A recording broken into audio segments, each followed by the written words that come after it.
Hello everyone, it's Stephanie Manley with Copycat.com. I'm excited to bring you Denny's French toast today. This is a great way to make French toast. We are going to begin with 4 eggs. I'm using extra large eggs. And then I'm going to put in 2/3 cup of milk. Now, this is a battered French toast, so it's just a little bit different than other toasts that we have made. So we are going to add in 2 tablespoons of powdered sugar. You can use granulated sugar, it'll work just fine. Now the special ingredient here is 2 tablespoons of flour because we're making a batter.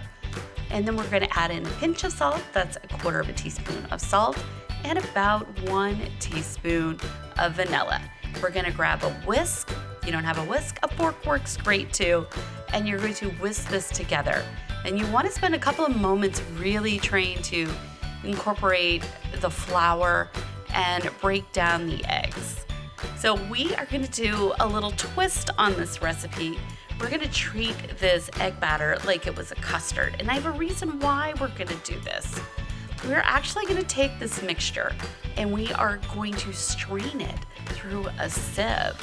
And what we're going to do is we're going to take out those little clumps of flour that don't mix in all the way. We're also going to take out the little bits of egg white, that little bit of protein that never really gets incorporated well in there. Dennys uses a pasteurized egg product, so all of this is already mixed in. So we're trying to emulate the restaurant here. So you can kind of see right here the globs of flour and the bits of egg white that really don't get incorporated. But this is a better picture. And when we remove those from the batter, it turns into a velvety smooth batter that is going to coat that bread better and it's going to taste great. So you can't tell it right now, but this is thick. You can't see it because I don't have a camera angle that way.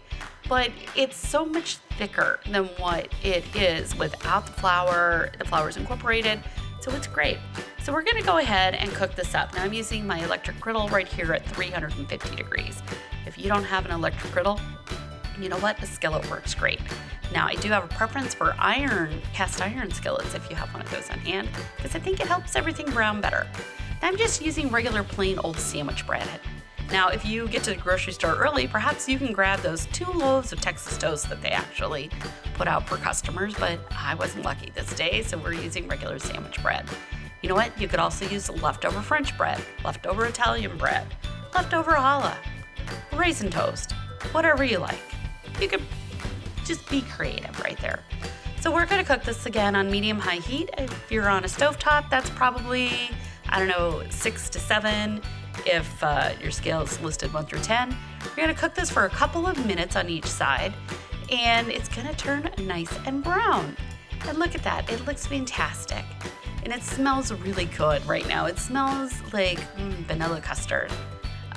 So you can see it's browning up beautifully, again 2 to 3 minutes on each side. So next comes an important decision. What are you going to top it with?